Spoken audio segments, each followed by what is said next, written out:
strateginya? Silakan Ya, Kang. Mas Anies bilang pecel lele nunggu lama ya. Jangan lupa lele itu di Jakarta rata-rata dari Indramayu. Yang dikasih makannya pakai HP, pakai itu tadi. Internet of Things. Jadi yang dimakan Pak Anies itu lele digital juga. Dari digital.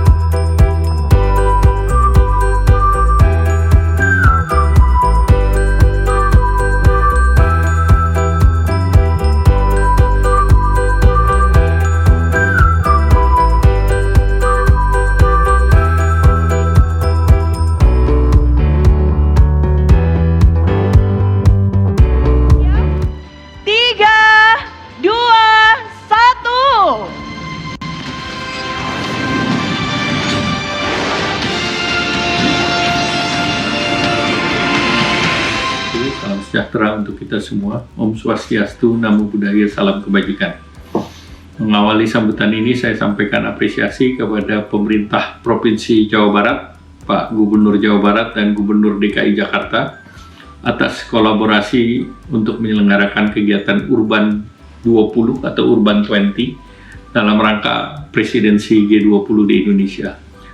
Saya juga menyambut baik topik yang diangkat, yakni membahas keterkaitan antara tantangan yang dihadapi oleh perkotaan dan perdesaan dan pemuda di era digital ini. Saya harus langsung tanya Kang Emil, sejauh ini berarti kesiapannya seperti apa Jawa Barat, Kang?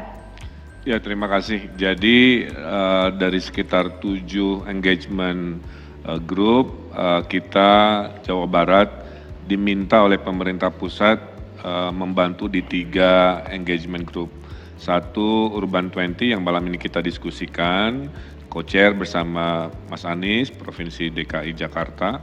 Kemudian juga membantu Pak Bambang Brojo untuk Think 20 dan membantu grupnya Mbak Putri Komarudin di Youth 20. Nah, dari 3 itu alhamdulillah semuanya sudah siap.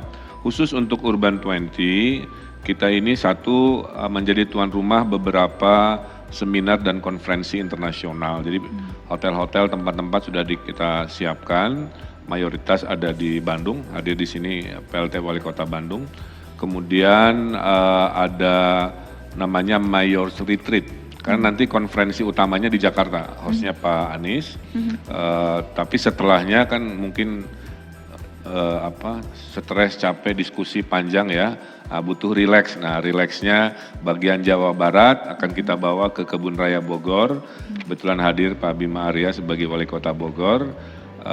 Dan mudah-mudahan nanti di Urban 20 ini menghasilkan rekomendasi-rekomendasi yang Mas Anies atur juga agendanya sehingga relevan dengan kebutuhan hari ini ya.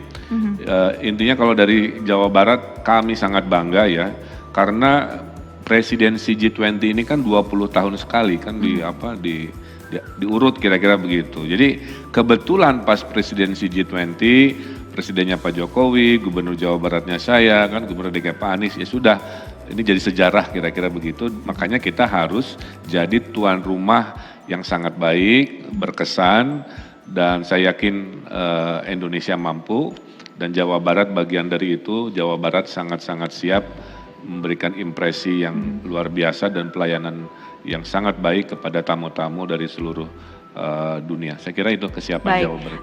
Tadi ada 3 setidaknya ya engagement group yang akan diselenggarakan, juga rangkaian acaranya di Jawa Barat ya Kang. Tapi kita berfokus pada Urban 20. Ini akan ada pertemuan dari para pemimpin-pemimpin kota yang ada di seluruh dunia, anggota G20 gitu. Nah, harapannya kan akan ada gagasan-gagasan yang dihasilkan kan Kang.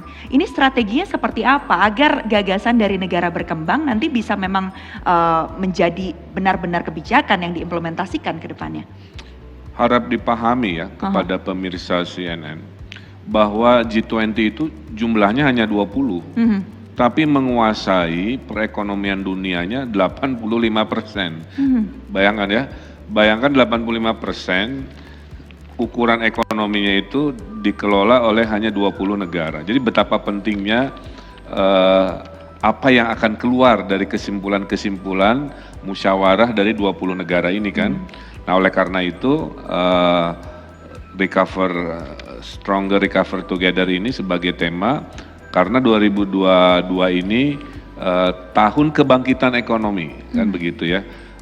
Rata-rata beberapa negara sudah mulai menghilangkan karantina, Omikron juga insya Allah tren turun, sehingga nanti pada waktunya kita bisa menghasilkan gagasan. Nah, kesimpulannya bahwa nanti poin-poin yang jadi kesimpulan itu kan dibawa pulang, Mbak. Kemudian dijadikan kebijakan di Bappenasnya masing-masing lah ibaratnya begitu ya. Bukan berarti hanya 20 negara saja, tapi karena kita menguasai mayoritas ekonomi, maka isu global warming yang mengarah pada energi terbarukan, isu akselerasi digital, isu pemuda yang mendominasi populasi masa depan, bagaimana hidup bahagia dalam kepadatan kota dan lain sebagainya. Terus tema hari ini keseimbangan dengan desa yang tidak bisa kita lupakan, itu sangat-sangat ditunggu ya. Makanya saya berharap lewat media, ini para pemirsa, semua warga-warga se-Indonesia, khususnya Jawa Barat, diminta berpartisipasi, bikin komen lah, bikin ide apa, supaya nanti pas di Mayors U20-nya, masukan-masukan warga-warga urban citizen Indonesia, siapa tahu kan jadi inspirasi juga ya, untuk jadi kesimpulan di Urban 20 ini. Baik, karena menyuarakan atau melibatkan masyarakat tuh sekarang medianya banyak ya Kang ya, termasuk diantaranya juga melalui media sosial, bisa juga melalui berbagai kanal-kanal lah ya Kang ya, untuk bisa nanti disuarakan di Urban 20 Mayor Summit yang nanti akan diselenggarakan di DKI Jakarta. Untuk itu saya akan ke Pak Anies. Nih Pak Anies, dari yang tadi juga sudah dijelaskan oleh Kang Emil begitu. Dan nanti kan Mayor Summit-nya akan diselenggarakan di DKI Jakarta. Nah, kuncinya ini bagaimana nih caranya agar gagasan yang dibahas ini nanti bisa benar-benar diimplementasikan dalam bentuk kebijakan? Ya, jadi untuk gagasan itu bisa diimplementasikan, maka apa yang dibahas itu harus tersambung dengan kepemimpinan nasional. Oke. Karena saya cerita sedikit nih, kenapa ada Urban 20. Jadi Urban 20 ini dimulai tahun 2018. Kami bersama dengan 25 kota waktu itu menjadi founding members di Urban 20 waktu itu di Buenos Aires. Kenapa ini muncul? Ada C40, ada UCLG. Yang kebetulan Jakarta sudah 33 tahun di membership ini dan 13 tahun. Kota-kota dan para pemimpin nasional di anggota G20, mereka sampai pada kesimpulan banyak masalah yang dibahas di level nasional adalah masalah-masalah yang bermula dari perkotaan. Mereka menyebut misalnya lingkungan hidup. Lingkungan hidup itu harus diselesaikan dalam percakapan global, di mana masalah-masalah utama tentang lingkungan hidup dimulainya dari perkotaan, dari urbanisasi, industrialisasi, yang kemudian berdampak kepada masalah-masalah lingkungan hidup. Ini contoh. Jadi mereka berkesimpulan bila percakapannya hanya pada level G itu artinya pusat, government 20, sementara eksekusinya adalah di kawasan-kawasan urban, seharusnya melibatkan para pimpinan kawasan urban. Dan secara kebetulan waktu itu Presiden Argentina adalah mantan wali kota Buenos Aires. Mereka melihat banyak hal yang kita sepakati itu lebih mudah eksekusinya oleh kepala daerah kira-kira gitu. Nah, khususnya masalah-masalah yang terkait urban. Itulah sebabnya kemudian muncul Urban 20. Jadi 2018-19 itu masih face to face. Nah, 2021 virtual. Nah, sekarang kita tuan rumah face to face lagi nanti insya Allah. Nah, dari 4 kali saya mengikuti Urban 20 ini, semua hasil percakapan kita itu diwujudkan dalam bentuk sebuah komunike. Dan komunike ini kemudian diberikan kepada kepala negara yang menjadi presidensi. Lalu ini akan dibawa di dalam percakapan G20. Sehingga nanti disepakati di level nasional. Nah, percakapannya sendiri di dalam Urban 20 itu bukan hanya pada Mayor Summit atau pertemuan, istilahnya memang Mayor Summit, namanya beda-beda. Ada kota yang dipimpin oleh mayor, ada kota yang dipimpin oleh governor. Tokyo itu kota Tokyo, tapi namanya Gubernur Tokyo. Nah, pada Mayor Summit itu puncaknya dari mulai bulan Maret, Mei dan berikutnya itu ada pembicaraan level teknis yang difasilitasi oleh siapa? Oleh C40, ini adalah network 40 kota, kemudian UCLG, mereka yang menjadi fasilitator. Nah, dalam pertemuan bulan lalu dengan UCLG dan C40, kita sepakati pertemuan-pertemuan teknis menuju Mayor Summit. Sehingga nanti pada saat pertemuan Mayor Summit, itu agenda-agendanya sudah dibahas dulu. Karena pertemuan Mayor Summit itu hanya berlangsung dalam durasi waktu yang pendek. Sama seperti G20. G20 itu nanti summitnya akan terjadi hanya hitungan hari. Tapi dari mulai bulan lalu, beberapa hari yang lalu para menteri keuangan sudah berkumpul semua. Jadi jangan membayangkan kepemimpinan di G20 ini sebagai sebuah seremonial. Ini ada kerja diplomasi yang luar biasa di belakang layar yang tidak terlihat. Yang nanti ketika summit, di pertemuan puncak sudah menjadi dokumen. Nah, jangan dibayangkan ini seperti sebuah pertemuan hanya basa-basi begitu. Tidak, terjadi negosiasi, terjadi persuasi, terjadi tarik-menarik yang amat ketat di banyak isu. Karena masing-masing ini membawa ide gagasan untuk menjadi kesepakatan bersama. Nah, kalau tidak terjadi kesepakatan, maka itu forum ini menjadi sayang-sayang karena itu harus muncul kesepakatan. Tapi untuk sampai kesepakatan itu prosesnya panjang. Jadi Urban 20 juga yang nanti akan kita sama-sama jadi co-chair, pada saat pertemuan akhir itu sudah ada preliminary percakapan. Nah, ada beberapa tema yang akan dibawa. Yang kemarin disepakati. Satu misalnya pemulihan ekonomi untuk semua. Economic recovery for all. Di garis bawah itu jangan hanya pemulihan ekonomi, tapi pemulihan ekonomi untuk semua. Memastikan yang mikro, yang ultra mikro terbawa. Kemudian untuk kawasan perkotaan itu pembicaraan tentang pengembangan hunian yang produktif dan terjangkau. Karena di perkotaan ini diperkirakan Indonesia saja 2050 itu 75% dari penduduk Indonesia akan berada di kawasan perkotaan. Kalau dunia 68% akan di kawasan perkotaan. Jadi pemukiman yang terjangkau, pemukiman yang berkualitas itu menjadi agenda. Lalu energi terbarukan yang tadi digambarkan juga. Energi terbarukan ini menjadi penting sekali karena demand terbesar atas energi itu munculnya di kawasan urban. Ini ruangan ini saja, menyedot untuk AC-nya, untuk listriknya, luar biasa. Nah itu menjadi satu masalah yang kita bahas. Yang ketiga, empat adalah mobilitas, pergerakan penduduk. Ada 6 ya, 2 lagi adalah kesehatan mental, ketahanan putra pandemi sama masa depan pekerjaan, the future of work. Nah ini contoh 6 inilah yang nanti akan dibahas dalam working level di tingkat teknis yang kemudian nantinya menjadi rekomendasi-rekomendasi untuk disepakati bersama di dalam pertemuan Mayor Summit. Jadi komunikenya kemudian diserahkan kepada presidensi G20. Nanti di dalam level G20 dia akan disepakati dan nanti kemudian dilaksanakan di seluruh anggota G20. Anggota G20. Jadi tadi kalau Pak Anies sudah jelaskan dan jabarkan ya apa-apa kira-kira yang akan dibahas dalam Mayor Summit, Urban 20 Mayor Summit. Saya akan langsung ke Prof. Bambang Brojonegoro nih karena selain Urban 20 yang juga menjadi salah satu engagement grupnya adalah Think 20. Mungkin belum terlalu banyak yang tahu nih Prof ya, apa sih nanti yang akan dibahas, apa yang digagas, apa fokus utamanya dari Think 20 ini? Baik, kalau kita lihat pertama kata Think 20 itu sebenarnya singkatan, karena seharusnya kalau lengkap itu adalah Think Tank 20. Karena memang ketika bicara mengenai Think, itu adalah sumbernya berasal dari berbagai macam think tank. Jadi memang T20 nanti adalah suatu komunitas yang mencakup think tank yang ada di tidak hanya di 20 perekonomian anggota G20, tapi juga kita merangkul think tank dari berbagai wilayah di dunia ya dan juga terutama dari negara sedang berkembang. Nah, kenapa ada Think 20 ini?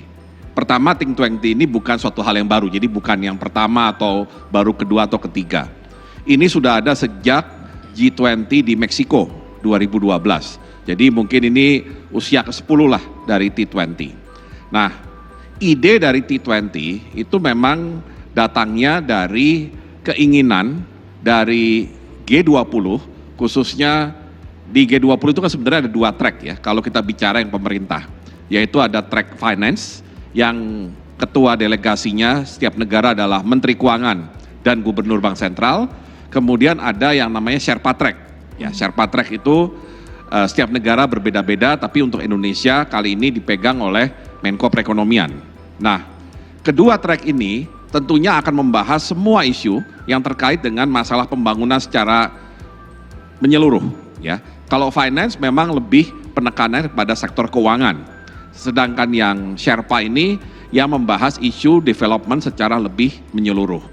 Nah, bagaimanapun hebatnya suatu pemerintahan yang didukung oleh birokrasi yang lengkap tidak akan cukup kalau cara mengambil kebijakannya itu tidak inklusif. Tidak inklusif dalam pengertian hanya mengandalkan kepada pola pikir yang ada dalam birokrasi atau pemerintahan itu sendiri.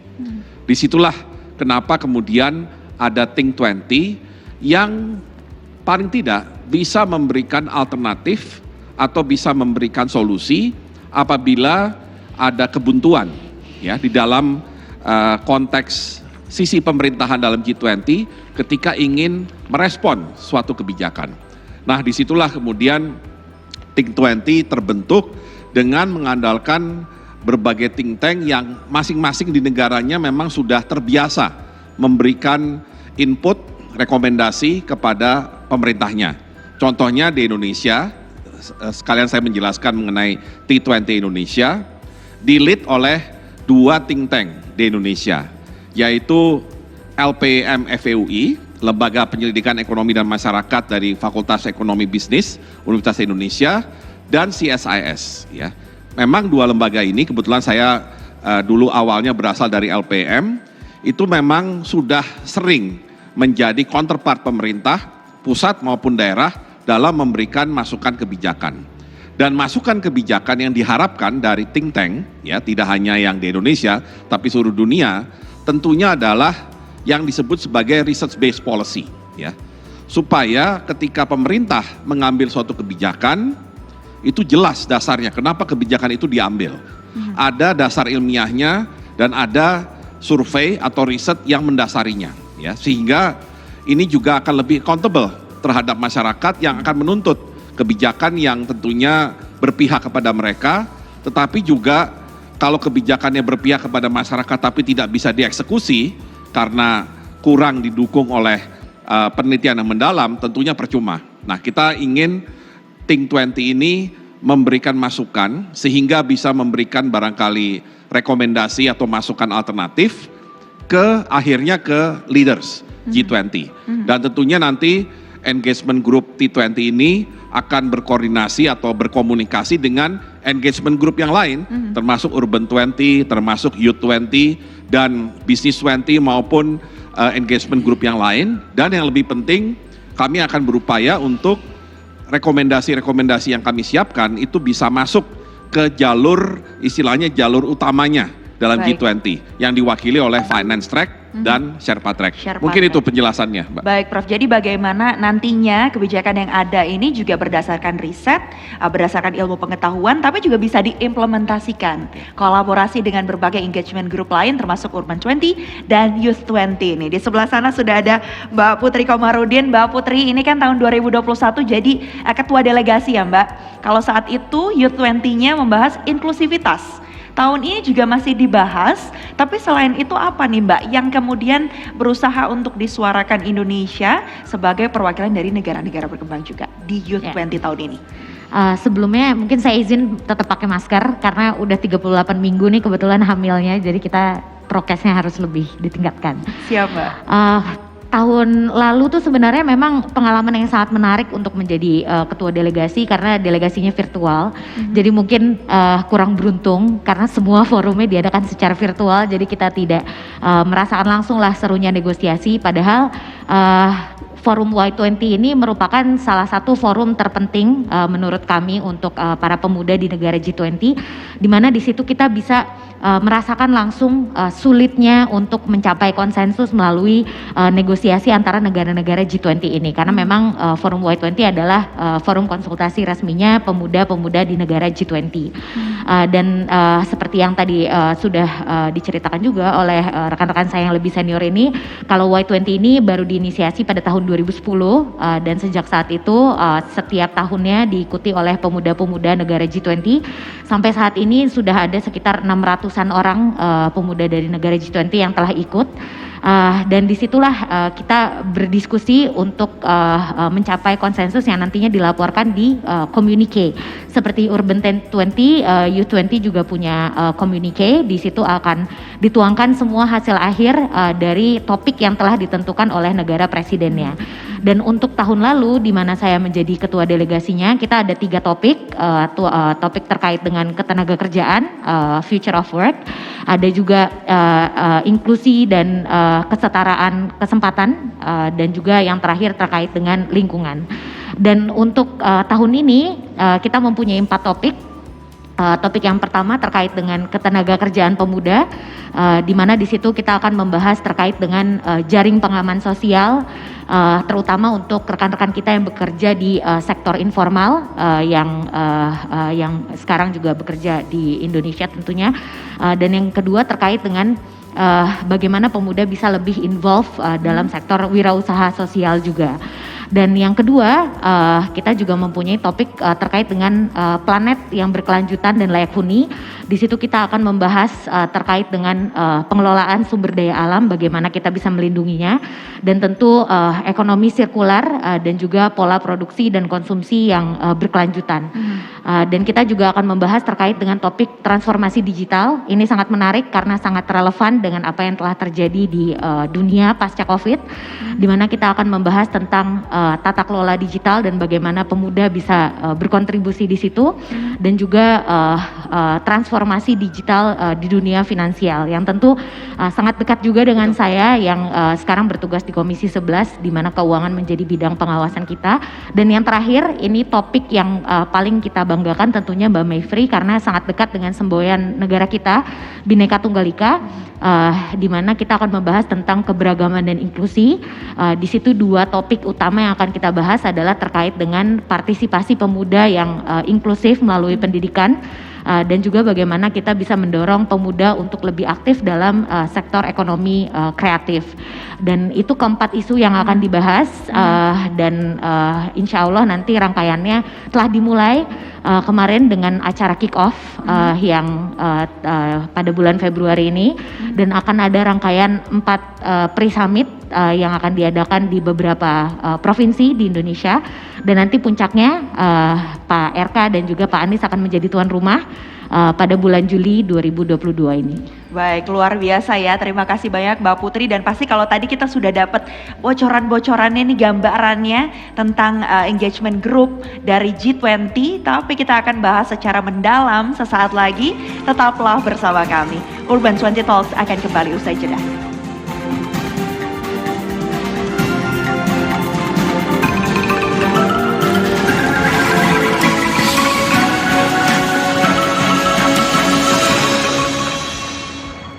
Assalamualaikum warahmatullahi wabarakatuh. Sampurasun. Salam sejahtera bagi kita semuanya. Om Swastiastu, Namo Buddhaya, salam kebajikan. Saya Ridwan Kamil, Gubernur Jawa Barat, menyambut baik dan mendukung penuh Indonesia yang terpilih dalam presidensi G20 dengan semangat jabat juara lahir batin, mendukung Indonesia maju. Maka kegiatan-kegiatan yang berhubungan dengan G20 kita sukseskan. Jawa Barat menjadi co-chair untuk Urban 20 dan menjadi pendukung untuk U20 dan Think 20. Mudah-mudahan kontribusi Jawa Barat ini mendukung keberhasilan acara G20. Mari bangga sebagai orang Indonesia, bangsa Indonesia, dengan kesuksesan G20 di tahun 2020. Terima kasih dan sampai jumpa untuk kegiatan-kegiatan di Jawa Barat. Assalamualaikum warahmatullahi wabarakatuh. Bumi Pasundan, Jawa Barat, diciptakan ketika Tuhan sedang tersenyum.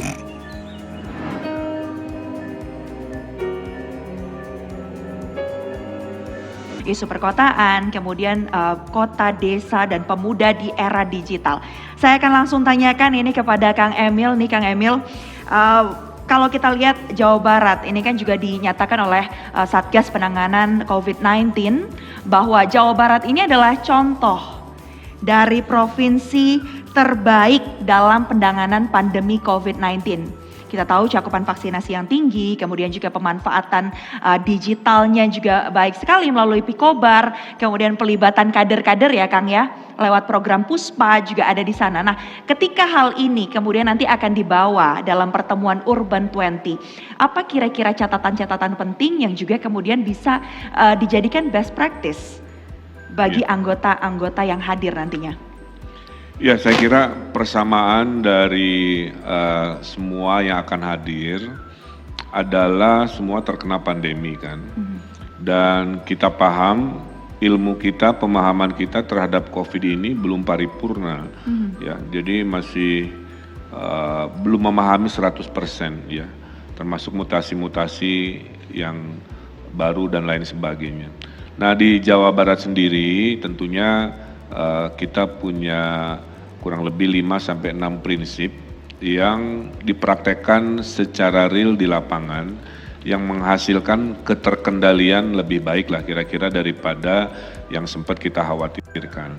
Kan kalau sudah ngomongin pandemi kan, provinsi yang paling rawan ya Jawa Barat karena jumlah nyawa manusia yang harus diselamatkan kita hampir 50 juta kan.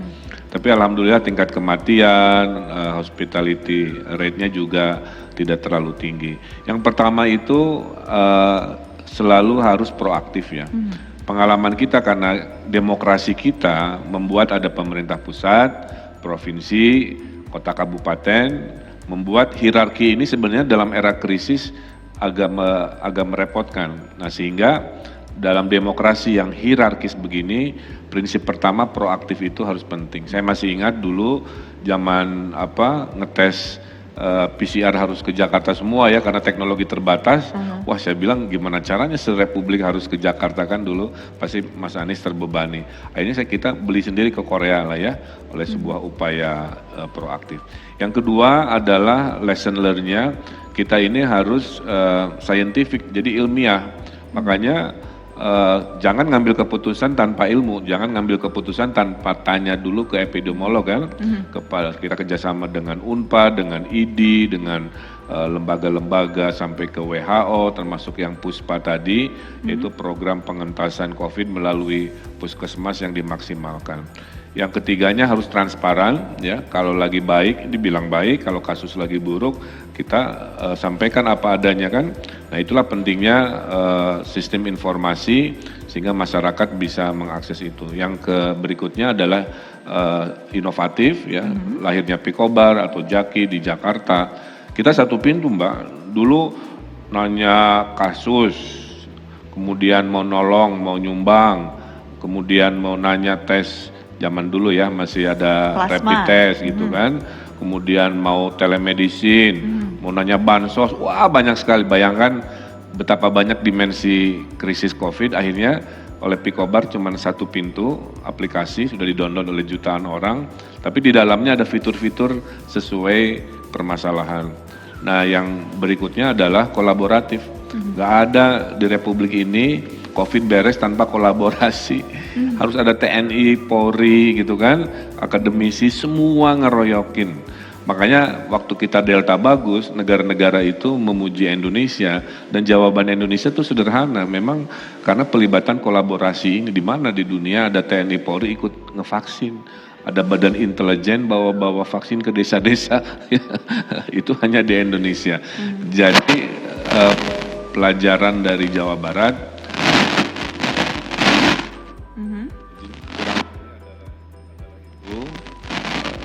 Baik, Kang. Baik, berarti tadi ya poin-poinnya adalah harus proaktif. Kemudian juga keputusannya tuh dari riset. Makanya tadi Think 20 juga jadi penting ya Kang Emil ya. Dan transparan. Jadi nggak boleh sugar coating lah ya gitu. Jadi benar-benar harus transparansi, inovasi lewat berbagai hal yang ada termasuk di era digital. Kalau di Jawa Barat ada Picobar, pelayanan satu pintu. Jadi kalau dulu kan kita sering lihat ya Kang ya, minta bantuannya melalui sosial media, kemudian nanti bingung menyalurkannya lewat mana. Tapi kalau di Jawa Barat semuanya one click away gitu ya Kang. Kita cuma terpisah melalui klik satu aplikasi saja dan kolaboratif. Ada satu yang tadi katanya nanti akan disambung oleh Kang Emil, tapi poin pentingnya salah satunya adalah kolaborasi.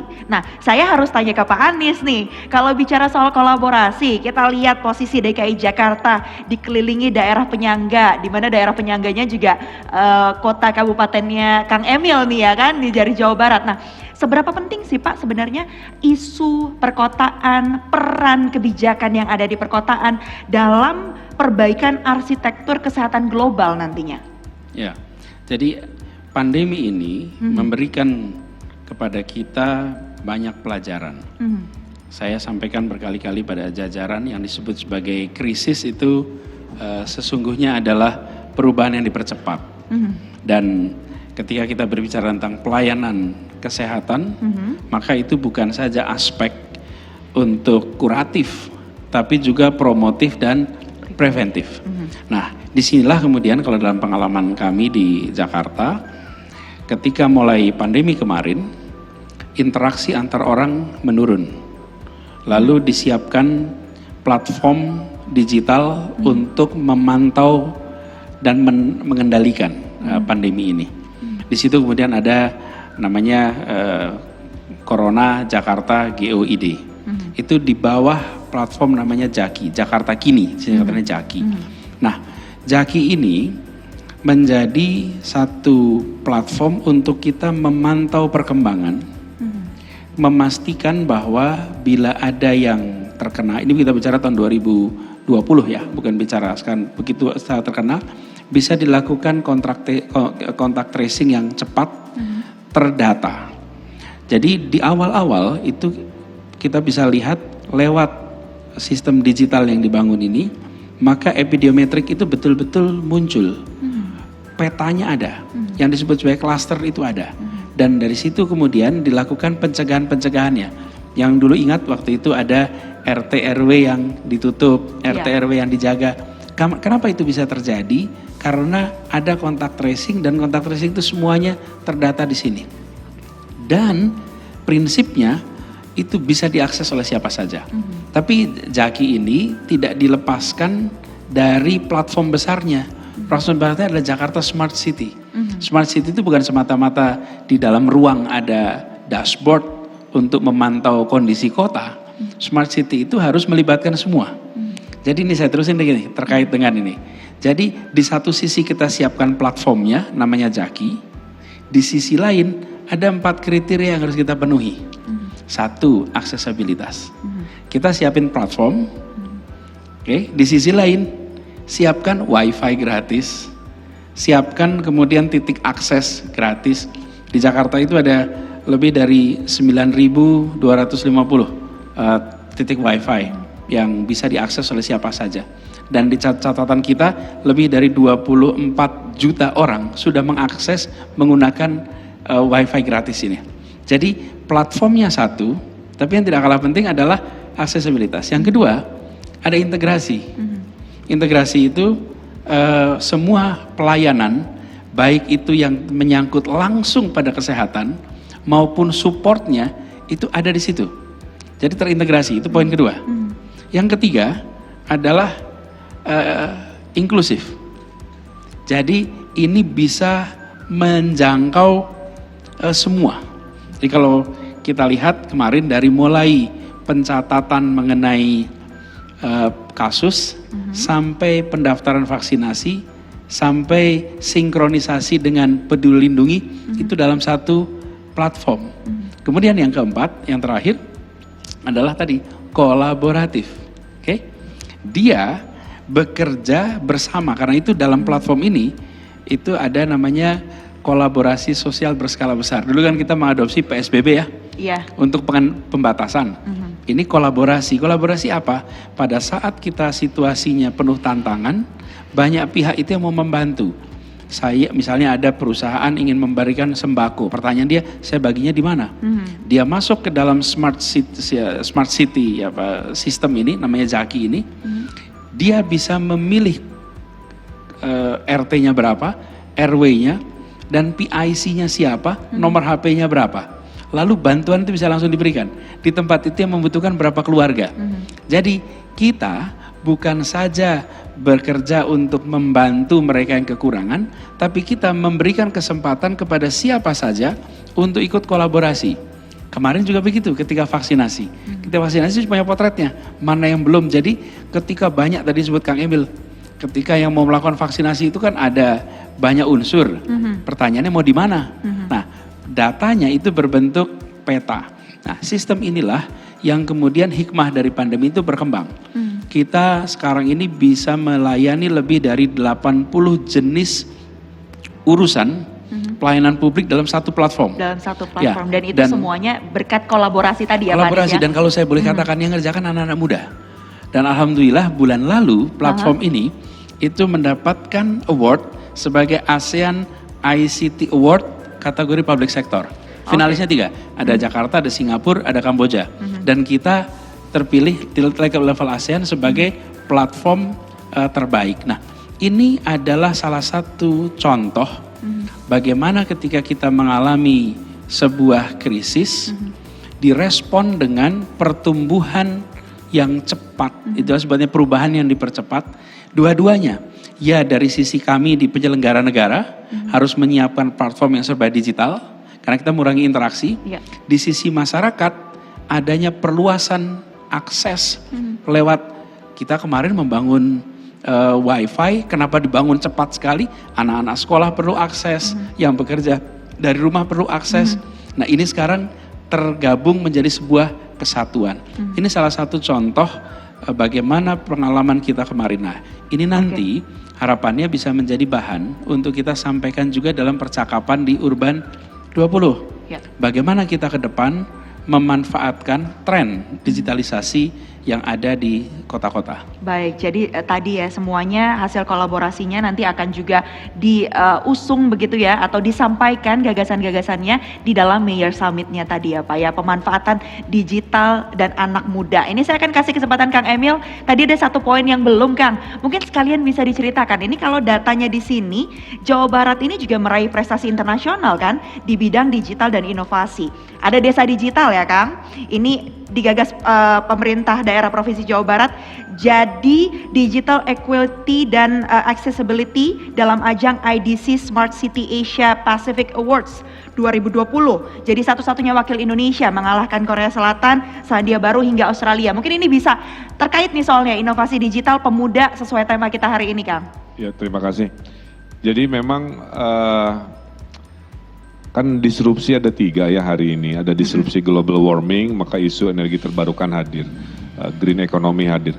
Ada disrupsi COVID, maka gaya hidup kita berubah, cara kita melakukan kegiatan juga berubah. Kemudian yang utama adalah disrupsi digital. Ya. Nah, dalam tema Urban 20 ini sebenarnya menarik. Dulu saya sekolah di bidang urban planning, urban design, arsitektur. Dulu saya mengira masa depan akan selalu di kota, ya, karena semua ngumpul resources, teknologi di sana. Tapi dengan disrupsi digital, teori itu mungkin menurut saya agak berubah. Kenapa? Asal ada aksesibilitas, maka geografis, teritorial itu menjadi sebuah pilihan. Jadi makanya ada slogan di Jawa Barat, marilah tinggal di desa, insya Allah rezeki kota, karena bisnisnya mendunia. Nah itu hanya terjadi karena desa-desa di Jawa Barat sekarang sudah punya desa digital, ya, sudah ada infrastruktur. Dan desa digital ini artinya bukan cuma ada akses internet, ya. Kebetulan Jawa Barat pengakses internetnya terbanyak di Indonesia, 35 juta orang, yang punya HP hampir 80%.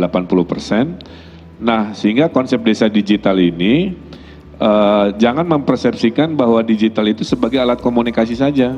Tapi kalau di Jawa Barat digital itu alat produksi, makanya ngasih makan ikan lele pakai HP, ngasih makan ayam pakai HP, nyiram tanaman pakai HP. Setelah itu dari alat produksi menjadi alat commerce-nya. Setiap balai desa kita lengkapi dengan komputer supaya orang bisa mendaftarkan ke platform unicorn e-commerce kan. Nah kemudian konten-konten kreator juga tinggal di desa dan lain sebagainya. Sehingga waktu kita perlombakan di ajang Asia Pasifik, dianggap digital equality ini dan inclusivity ini akhirnya menang, Mbak. Saya masih ingat lawan Korea Selatan, lawan Selandia Baru. Jadi sama seperti jakinya Mas Anies, gagasan-gagasan pemuda-pemuda Indonesia itu keren-keren. Asal dikasih panggung. Nah kami para pemimpin memberi panggung itu kepada pemuda-pemuda Indonesia. Karena digital disrupsi ini Mbak tidak menjadi wilayah mayoritas negara maju. Kalau teknologi hardware-nya iya, tapi kalau sudah aplikasi-aplikasian pemanfaatan itu startnya sama. Makanya ada orang bule tinggal di Indonesia, ini mohon izin ada cerita ya, pulang ke negara maju di negaranya, nggak saya sebutkan negaranya, dia mau buka tabungan aja 3 bulan. Padahal katanya waktu saya tinggal di Indonesia, ini di YouTube-nya cerita ya, saya cuman setengah jam buka tabungan pakai HP selesai. Padahal status negara tempat dia tinggal negara maju kira-kira gitu ya. Nah artinya apa? Digital ini akan melompatkan Indonesia sebagai negara terdepan asal ekosistem dari peraturan, political will pemimpin kan, merangkul pemuda. Maka di Jawa Barat digital ini kewajiban kepada semua generasi mudanya. Kita ada petani milenial ya, anak kota saya suruh pulang ke desa berbisnis pangan. Kenapa pangan? Karena selama COVID ada 3 ekonomi yang tidak turun, pangan, kesehatan, digital. Jadi petani milenial bulan depan 1.000 orang akan saya wisuda. Kenapa? Karena dia berhasil membuktikan teori saya tadi. Tinggalnya di desa, rezekinya rezeki UMR Bandung, gitu ya, UMR Depok, tapi tinggalnya di kampung. Kemudian kita ada program 1 pesantren, 1 produk, ada 1 desa, 1 bisnis. Semua garis merahnya, benang merahnya itu adalah digital. Saya sangat yakin kalau digital ini dijadikan gaya hidup, dijadikan policy making mindset, maka tidak heran kita sekarang ranking 16 di G20, alhamdulillah. Kemudian akan katanya ranking 10 di 10 tahun lagi, bahkan ranking 4 di 2045. Itu syaratnya adalah menjadikan ekonomi digital selain ekonomi hijau dan hilirisasi industri sebagai syarat yang harus di-maintain.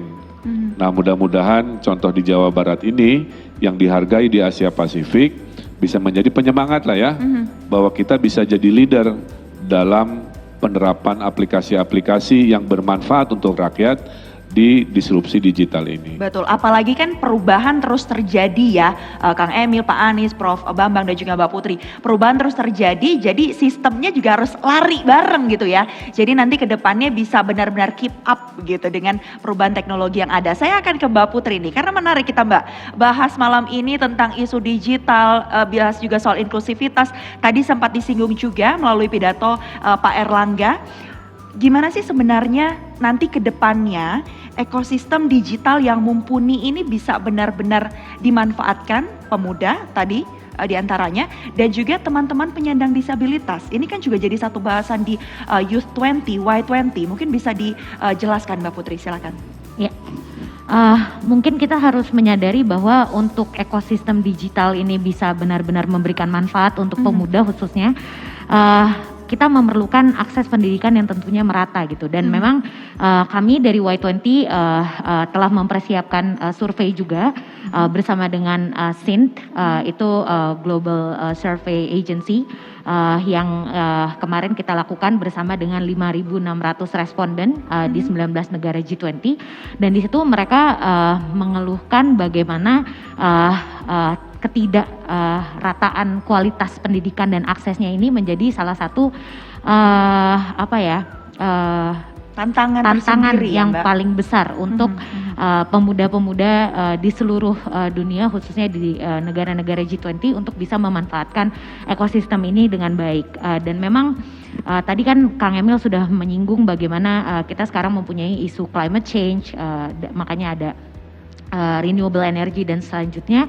Tapi kurikulum kita yang masih sangat tradisional itu tidak mencakup beberapa hal yang terjadi pada sekarang ini. Tidak ada di sekolah itu diajari bagaimana kita menghadapi pandemi, bagaimana kita menghadapi climate change, dengan isu Ukraina dan Rusia sekarang, bagaimana kita menghadapi peperangan, dan bagaimana anak-anak muda ini bisa tetap berkontribusi dalam ekonomi ketika ekonominya sedang dalam peperangan. Ya ada pandemi, ada peperangan secara fisik gitu misalnya. Jadi itu adalah hal-hal yang mungkin menjadi salah satu disadvantage untuk kaum pemuda, karena terutama untuk kaum marginal juga yang disabilitas gitu misalnya, tidak ada juga diajarkan bagaimana kita mempunyai skill yang transferable, yang memang applicable untuk berbagai perkembangan pekerjaan yang ada di dunia pada saat ini. Makanya kesenjangan digital untuk mengakses peralatan elektronik aja misalnya, itu kan sangat terasa sekali ketika kemarin kita mulai menginisiasi pembelajaran jarak jauh. Dan dari laporan di berbagai lembaga internasional misalnya, di situ mereka menyatakan negara-negara berpendapatan rendah saja itu hanya sekitar 65% pemudanya yang bisa mengakses pembelajaran jarak jauh, sementara di negara berpendapatan rendah itu hanya 18%. Jadi bisa kita bayangkan kualitas pendidikan distance learning yang dihadapi oleh teman-teman kita yang berada di negara-negara berkembang seperti kita misalnya di Indonesia, dan juga negara-negara yang maju gitu. Itu kan menjadi salah satu isu yang sangat besar juga gitu. Dan makanya kalau kita lihat juga dari indeks pembangunan pemuda di Indonesia sendiri, kita masih sangat jauh dari target Mbak Mayfrey. Kita mempunyai target sangat ambisius menurut saya, 57% di tahun 2024, sementara di tahun 2020 sendiri kita turun ke angka 51% dikarenakan pandemi. Jadi masih banyak PR memang untuk menciptakan ekosistem digital yang sehat untuk para pemuda dan juga terutama penyandang disabilitas dan kaum marginal. Tapi kita juga perlu mengapresiasi berbagai terobosan sebenarnya yang telah dibuat juga oleh pemerintah. Misalnya tadi kita acara ini dibuka oleh Pak Menko, di mana beliau juga menginisiasi program Kartu Prakerja, dan menurut kita itu bisa menjadi salah satu program yang perlu kita tindak lanjuti, karena di situ kita berhasil membuka training, upskilling, reskilling untuk para pemuda di usia 16 sampai 35 tahun, di mana 2%-nya itu tinggal di kawasan yang tertinggal, dan 5%-nya adalah penyandang disabilitas. Walaupun mungkin angka tersebut masih kurang dibandingkan apa yang menjadi kebutuhan kita, tapi itu adalah salah satu langkah terobosan yang bisa kita lanjutkan ke depannya, agar kita bisa memfasilitasi pemuda-pemuda ini untuk lebih maju lagi. Dan kalau untuk di negara G20 sendiri kan tahun lalu juga sudah banyak sekali kesepakatan dari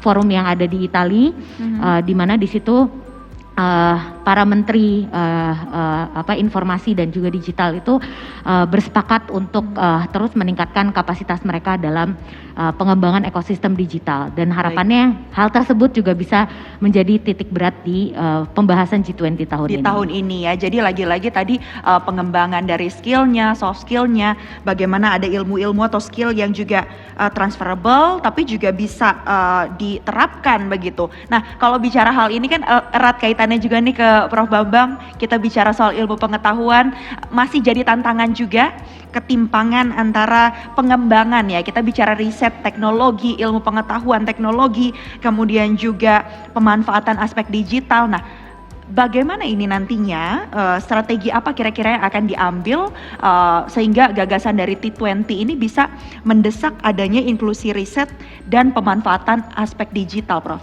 Iya, kebetulan tadi Pak Ridwan Kamil cerita yang pengalaman orang bule tadi. Itu tadi siang kebetulan saya ada Vicon dengan atase di US Embassy yang di Jakartanya baru 6 bulan. Dan kita ngobrol digital dan kesimpulannya mirip dengan yang disampaikan oleh Pak Kang Emil barusan. Dia surprise sekali ternyata pemakaian digital dan level dari ketersediaan teknologi digital di Jakarta, karena dia hanya tahu Jakarta ya. Itu katanya dia sudah jauh lebih maju daripada yang dia rasakan di Amerika. Dan di Amerika dia menggunakan New York. Ya, jadi kita nggak bandingkan Jakarta dengan suatu daerah rural ya di Amerika, tapi langsung ke urban dan itu langsung New York ya. Nah kuncinya ternyata kalau saya dari diskusi kita tadi siang itu bukan kepada ininya, ketersediaan teknologinya, tapi pada skill dari manusia Indonesianya, terutama warga Jakarta, terutama kalangannya Mbak Putri, kalangan milenial, yang memang sudah sangat adaptif ya dengan pemakaian teknologi digital. Nah inilah yang kemudian di dalam T20 kita punya task force khusus mengenai ekonomi digital. Ada 3 topik utama yang akan kita coba bawa ya, tidak hanya menjadi rekomendasi untuk G20, tapi kalau bisa menjadi showcase Indonesia ya. Showcase dari bagaimana Indonesia memanfaatkan digital untuk kesejahteraan masyarakat. Ini yang menurut saya adalah poin yang harus diangkat oleh Indonesia ketika bicara digital. Karena kalau kita bicara adu teknologi atau tadi yang Anda katakan adu riset, kita udah kalah jauh ya dibanding Amerika, China dan juga India yang begitu maju. Tapi ada satu aspek yang harus kita tonjolkan sebagai katakan local wisdomnya Indonesia yang sudah disampaikan oleh kedua gubernur barusan. Bagaimana digital itu membantu kehidupan masyarakat dan membuat mereka sejahtera. Nah 3 topik yang akan kita prioritaskan di dalam task force digital, di dalam T20, pertama adalah bagaimana kita mengurangi namanya digital divide atau ketimpangan digital. Nah digital divide kalau negara seperti Indonesia isunya di awal memang soal infrastruktur. Ada orang yang punya akses, ada yang tidak punya akses terhadap internet misalkan. Ya, dan itu kan solusinya artinya perlu menambah infrastruktur. Tapi ada ketimpangan tahap berikutnya yang jauh lebih sulit menurut saya untuk bisa segera dikurangi, yaitu ketimpangan dalam skill memakai teknologi digital itu sendiri. Intinya gampangnya antara yang gaptek sama yang jagoan teknologi. Nah ini kalau di Amerika itu isu besar, ya. Jadi meskipun di Amerika infrastrukturnya lengkap, internet sampai di mana-mana, tapi banyak warganya yang belum terlalu ingin atau masih takut memakai teknologi digital. Sehingga akhirnya digital divide di Amerika itu terasa, ya. Tapi bukan aspek infrastruktur, tapi aspek skill tadi. Itu yang pertama. Kedua, aspek digital yang kita angkat adalah yang tadi barusan dibahas baik oleh Pak Ridwan Kamil maupun Pak Anies, yaitu smart city. Ya, dan kita ingin, saya setuju sekali disampaikan oleh Pak Anies tadi, kita bukan bicara teknologinya, ada apa istilahnya dashboard yang canggih dan segala macam. Yang paling penting adalah bagaimana teknologi digital itu memudahkan pelayanan kepada warga kota dan memberikan kenyamanan. Ya, karena kadang-kadang smart city untuk misalnya masalah security, smart city untuk transportasi, itu barangkali sangat bermanfaat untuk masyarakat kota yang mungkin kalau dalam kehidupan sehari-harinya merasa insecure dan juga merasa repot lah dengan urusan angkutan umum misalkan. Nah dengan adanya sistem smart city untuk paling tidak 2 aktivitas itu akan sangat membantu. Nah yang ketiga, ini yang menurut saya juga salah satu kelebihan dari Indonesia yang barangkali bisa kita tonjolkan, yaitu digitalisasi dari UMKM. Ya. Pertama kita tahu bahwa UMKM itu backbone perekonomian, ya tidak hanya dari sumbangan GDP-nya yang di atas 50% dan juga menyerap pekerjanya itu bahkan hampir lebih dari 90%. Tapi yang penting sekarang adalah bagaimana agar UMKM ini terekspos dengan teknologi digital. Nah, waktu pandemi kemarin kita melihat salah satu korban dari pandemi itu adalah UMKM yang belum terekspos digital. Mereka kolaps, mereka nggak bisa jualan karena memang juga tidak boleh, dan tentunya kehilangan pelanggan karena pelanggannya pun tidak berani datang ke pasar atau datang ke shopping mall misalkan. Nah, tapi dengan adanya teknologi digital dan Indonesia ini kebetulan beberapa unicornnya sudah punya program yang namanya O2O, online to offline atau offline to online. Yang pada intinya adalah digitalisasi warung. Digitalisasi toko kelontong. Jadi warung atau toko kelontong dimanapun berada di Indonesia yang selama ini sangat lokal karena dia jualan barang yang ada di sekitar dia, pelanggannya pun hanya orang ya di sekitar toko tersebut. Sekarang dengan ada digitalisasi, jualannya mereka menjadi lebih banyak, suplai barang ke mereka juga menjadi lebih bervariasi karena mereka bisa pesan barang online, dan item yang dijual bukan hanya item fisik yang ada dalam toko, tapi juga item yang digital, dari yang simple seperti pulsa HP, token untuk bayar listrik PLN misalnya, bahkan sampai investasi emas. Ya kita nggak bicara kiloan ya, gram-graman, tapi itu menurut saya adalah cara terbaik buat masyarakat setempat untuk bisa terekspos dengan potensi-potensi ekonomi yang nanti bisa membantu kehidupan mereka, ya. Karena kalau kita bayangkan hanya warung atau toko yang tidak terdigital tadi, mereka nggak akan kepikiran untuk menawarkan investasi emas, ya. Tapi dengan adanya dengan adanya digitalisasi ini, dengan O2O tadi, atau kita menyebutnya mitra, itu akhirnya warung-warung tadi malah menjadi orang datang ke situ karena mau invest emas, orang datang ke situ karena mau bayar token PLN, orang ke situ mau beli pulsa. Jadi ya artinya kesejahteraan membaik, sales membaik, dan ujungnya kan seperti yang Kang Emil bilang, desa itu jadi hidup, ya ekonominya tidak harus bergantung kepada istilahnya uang yang dikirimkan warganya yang kerja di kota. Iya, jadi benar-benar semuanya bisa kolaborasi begitu ya. Ini kaki lima di Jakarta mengalami itu, Bapak Bambang.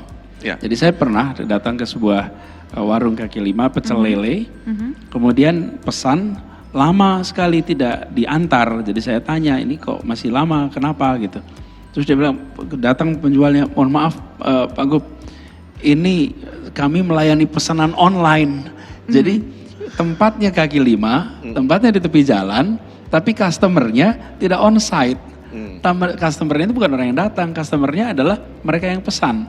Nah, bagian kita di pemerintah itu mendatangi usaha-usaha kecil itu, memberikan syarat untuk bisa masuk digital, yaitu punya izin usaha mikro kecil dan punya NPWP. Dengan cara itu mereka bisa terbawa di dalam pasar digital yang berkembang. Jadi perkembangan infrastruktur digital yang menjangkau semua, kita yang di pemerintahan harus mencari cara bagaimana kita bisa memudahkan mereka untuk ikut di dalam pasar yang berkembang amat pesat secara digital ini. Karena kalau tidak, perkembangan pasar digital ini yang pesat sekali hanya nanti dinikmati oleh kegiatan ekonomi padat modal. Sementara mereka yang kecil harus dibantu dengan pemerintah, pendampingan termasuk perizinan. Disitulah pemerintah hadir. Ini Kang Emil mau nambahin 27 kabupaten kota ini Kang di Jawa Barat. Kan strateginya silakan Kang. Mas Anies bilang pecel lele nunggu lama ya. Jangan lupa lele itu di Jakarta rata-rata dari Indramayu. Yang dikasih makannya pakai HP, pakai itu tadi. Internet of Things. Jadi yang dimakan Pak Anies itu lele digital juga. Dari digital juga. Jadi semuanya tuh dari hulu ke hilir ya. Pak Anies, Kang Emil, Prof Bambang dan juga Mbak Putri. Semuanya harus serba digital, dan digitalnya tuh bukan cuma soal internet saja, soal akses saja. Kita sekarang bicara semuanya, termasuk juga infrastruktur. Nah, saya ke Kang Emil. Kang Emil, ini tadi saya sempat teaser, 27 kabupaten kota di Jawa Barat, ada ribuan desa. Beberapa di antara kepala daerahnya juga ada di sini, hadir di sini.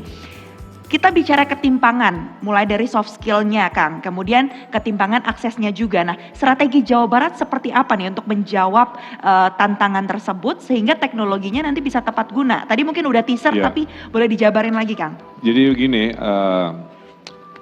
digital itu punya 4 fungsi ya. Satu, kontrol. Saya gunakan 4.0 untuk mereformasi kan.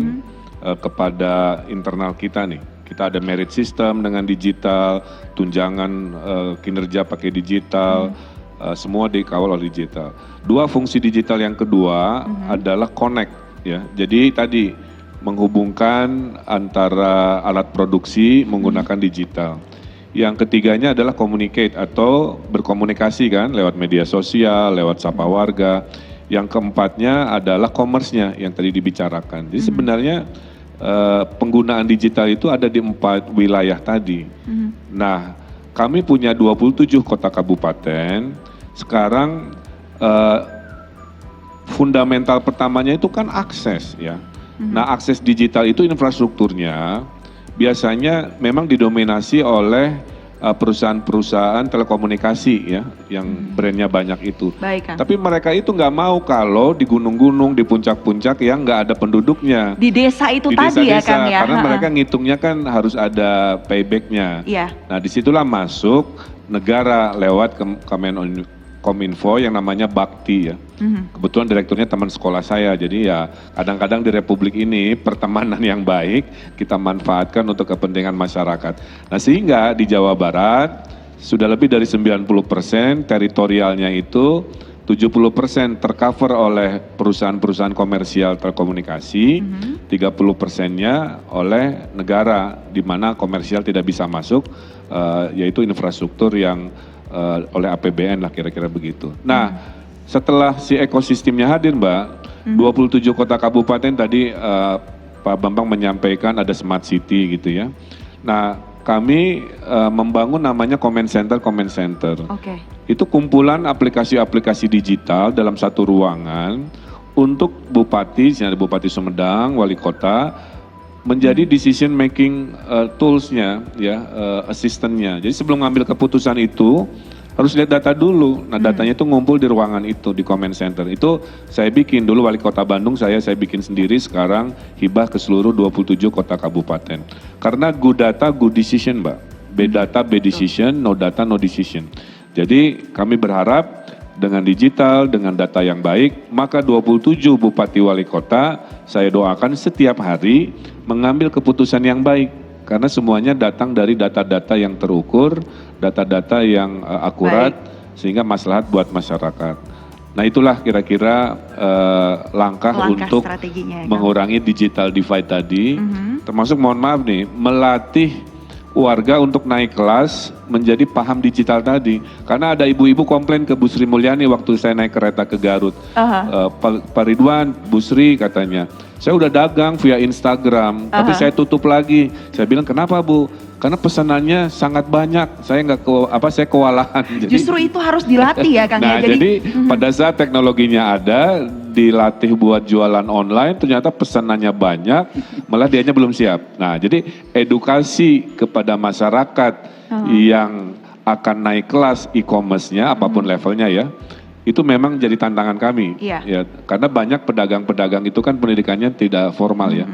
Nah jadi suatu hari Mbak Mevri kan bisa tahu ya, digital ini nggak ada batasnya, gimana imajinasinya. Sekarang ada aplikasi bikin akuntansi untuk UMKM yang nggak ngerti cara bikin laporan keuangan cash flow kan. Kemudian bisa pesan makanan ke rumah-rumah ibu-ibu yang makanannya berlebih ya. Jadi nggak harus punya usaha, dia cukup masak. Sampai apapun sekarang bisa, lihat kemacetan kita bisa lihat kan, ada macet di mana. Sampai aplikasi ini suami lagi dinas apa lagi karaoke, sekarang GPS-nya ada aplikasinya khusus buat para istri. Jadi apapun fenomena gaya hidup kita hari ini pada dasarnya bisa didigitalisasi. Dan Indonesia berada di ruang itu, makanya negara lain itu kaget karena ya kehebatan orang Indonesia memang kecepatan beradaptasinya sangat luar biasa. Baik, itu tadi kan karena world without borders ya Kang ya. Jadi kalau tadi Kang Emil bisa lihat, bisa di tracking semuanya, bahkan Peduli Lindungi aja sekarang bisa lihat kita kemana aja ya Kang ya. Baik, sayang sekali diskusi kita sangat menarik, tadi disebutkan bagaimana kemudian digitalisasi ini tidak hanya boleh berpusat pada kota saja, harus memperhatikan wilayah pedesaan, pemuda juga, tujuannya penciptaan lapangan kerja, bukan hanya sektor formal, sektor informal juga jadi perhatian khusus. Tapi kita harus akhiri diskusi hari ini, boleh tepuk tangan sekali lagi untuk seluruh narasumber. Tapi biasanya saya minta ini nih, satu keywordnya. Jadi untuk menjawab ini tadi tantangan-tantangan kota, desa, dan pemuda di era digital. Saya akan tanya satu kata apa yang menjadi kuncinya untuk menjawab tantangan yang ada. Kang Emil, satu aja Kang. Beradaptasi. Adaptasi, siap. Pak Anies, silakan Pak. Siap berubah. Siap berubah, 2 tapi nggak apa-apa Pak. Terus kemudian Prof Bambang? Talent. Tanggap. Talent. Talent, oke. Dengan adanya talent yang baik ya, generasi muda silakan Mbak Putri. Kolaborasi. Jadi dengan adanya adaptasi harus siap berubah, menghasilkan talent-talent yang mampu berkolaborasi, karena kita tahu nih kepemimpinan Indonesia di G20 juga kan menunjukkan resiliensi dan daya tahan Indonesia di tengah pandemi. Kalau tadi kata Kang Emil harus dimanfaatkan sebaik-baiknya ya Kang ya. Untuk itu terakhir penutup saya mohon kesediaan Kang Emil untuk menyatakan closing statement-nya aja Kang di dalam rangkaian acara hari ini. Silakan Kang. Ya, terima kasih karena kebetulan acara ini dilangsungkan di Bandung, di Jawa Barat. Saya ingin mengajak seluruh warga Indonesia, khususnya pemirsa yang menonton acara ini, bahwa kesempatan menjadi tuan rumah presidensi G20 ini hanya datang 20 tahun sekali.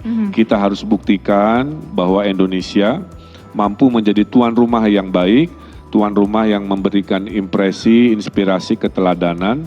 Oleh karena itu mari semua berpartisipasi, mensukseskan pikirannya, energinya, ya, kolaborasinya, dan khususnya kepada yang bergabung dalam engagement group.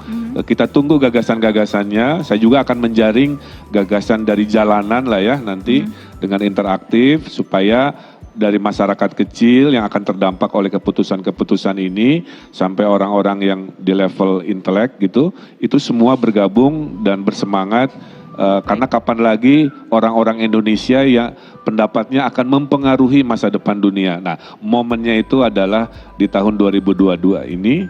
Mari kita menjadi negara yang baik dan juga mampu memberikan konsep-konsep untuk dunia melalui presidensi G20, khususnya kami-kami di Urban 20, di Think 20, dan di U20. Terima kasih, selamat malam. Baik, selamat malam. Terima kasih Kang Emil.